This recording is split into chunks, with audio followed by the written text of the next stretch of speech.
Yo, what up guys, I'm Sammy and welcome back to the Soul Brothers channel, and this is my performance review on the Nike Lebron 17 Low. So this is the Toon Squad colorway and it's going for 170 bucks. I'm not sure if it's available on Nike.com or this exact colorway, but I'm sure there's some other colorways coming out. So if you're trying to cop, I'll try to leave a link in the description box, but let's get it started off with the traction. So the traction, they kind of change it up. It's different from the Lebron 17 in the forefoot, but in the midfoot and heel area, it's pretty much the same. The rubber is super soft. I mean, very pliable, and I have a lot of fraying on the outsole, so durability I don't think it's gonna be good. And I only played with these indoors, so definitely don't play with these outdoors. But I was very impressed. You know, from the start, I didn't really even need to break it in. It had a very good stop on a clean court, and it really never picked up dust either. And these grooves are basically going parallel with the outsole and perpendicular to lateral movements. So when you're doing a lateral movement, this shoe just stops on a dime. Very hard stop.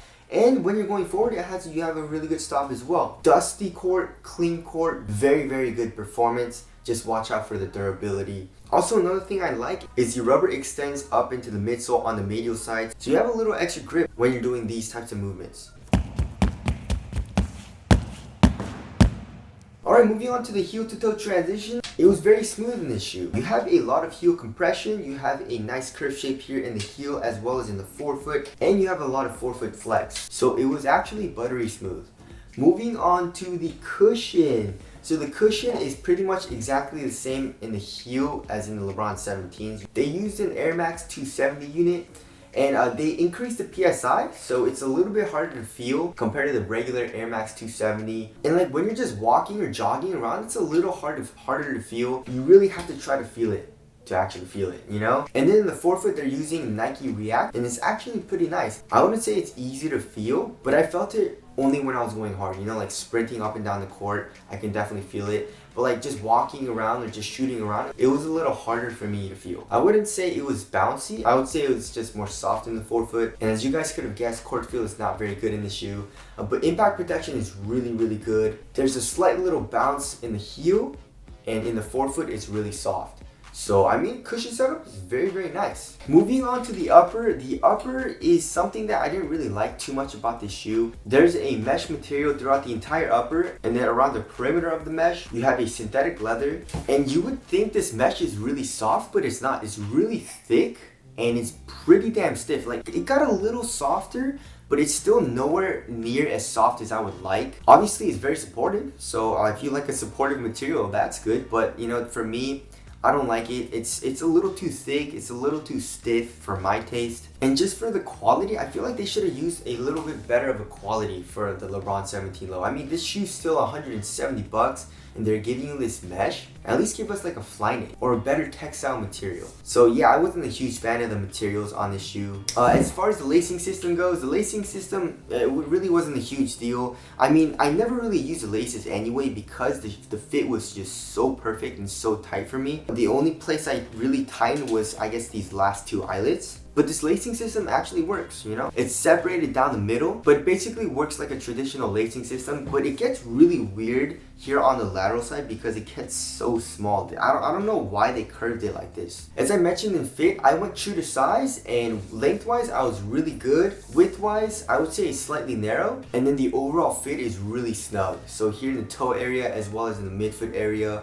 like I said, I didn't really ever need to tighten these laces except the last two eyelets. So fit was actually perfect for me. If you have a wide or a thick foot, or you just don't like to have a snug fit at all, I would suggest going up half a size or maybe even a full size. This shoe is a one booty upper, and it's pretty damn hard to put on, especially at first. It gets easier once you break it in, obviously. But like, I just don't understand. Like, why would you not make this material stretchy at all? Like, at least make, you know, this part of the tongue a little stretchy so it's a little bit easier to put on, you know what I'm saying? As far as the support and lockdown goes, lateral containment is really good. Here in the ankle area as well as in the midfoot, you have this plastic part coming up to cage you. And then this leather material is just super supportive. I didn't have any issues with my foot going out of the footbed or anything. For lateral stability, I mean, you have this little bit of an outrigger. This part of the outsole protrudes out a little bit. It wasn't often, but when I was landing, especially just like on my heel, kind of like doing heel strikes, I felt a little unstable, you know? Like it kind of just wanted to roll over because of this Air Max unit.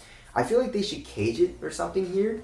This is pretty dangerous. You like don't ever want the cushion to compress too much here. You want the cushion to compress here, just like at the tip of the heel, and I guess on the medial side that's okay too. And I didn't roll my ankle or anything, but you know, this cushion setup is pretty high up off the ground, so just be careful on that. Alright, moving on to the weight. This shoe is 13.62 ounces. Not very light, you know, it's an ounce heavier than average, and you can definitely feel the weight. Like the material is kind of thick, you can definitely feel this Air Max unit, all this plastic underneath your foot. So it feels slightly bulky and heavy. But it's a shoe you can feel pretty quick in because the traction is so good. I would say the cushion is pretty responsive as well, and the support and lockdown is really good in the shoe too. So I mean, when I was playing, I felt pretty fast. As far as the ventilation goes, ventilation isn't very good. I thought it was going to be good because of this mesh material, but like I said, it's pretty thick and it doesn't allow for a lot of airflow. So my foot was pretty warm in it. Durability seems pretty good besides the outsole. I mean, I can't believe how much fraying there is when I've only played in this shoe on indoor courts. So just watch out for the outsole, but the upper and I guess the cushion, I feel like is durable and will last a pretty long time. Does the Lebron 17 low need any type of breaking in? No, I would say that you don't really need to break it in that much. I mean, the cushion is you can feel right away and the traction is good right when you get it. The only thing you need to kind of break in is the materials. And the materials, especially at first, was really stiff. Like I said, it gets softer once you break it in.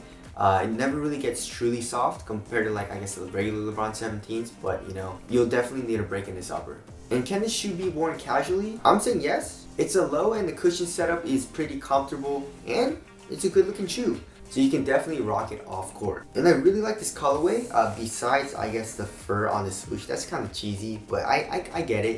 It's Bugs Bunny, Looney Tunes. Tell us what you guys think of the aesthetics down in the comment section below. So wrapping things up, 170 bucks, a premium price. I would say I kind of enjoyed it. You know, the traction was really good, which I liked. The cushion was pretty damn nice, besides being unstable at times. Material was okay, I could deal with it. So I would say it's a solid performer, but is it worth 170 bucks? I don't think so. I mean, especially with the materials and with shoes being really good at the lower price points, I find it pretty difficult to recommend this shoe to you guys. But I mean, if you really want it to work, you definitely can. But will this shoe be in my rotation? I don't really think so. I would say this shoe is more for people that want a lot of support from their upper, a lot of impact protection, and they don't mind being high up off the ground. So yeah, that's my review of the Nike LeBron 17 Low. Again, if you guys want to cop this shoe, I'll try to leave a link in the description box. Thank you guys for watching, and I'll see you guys next one.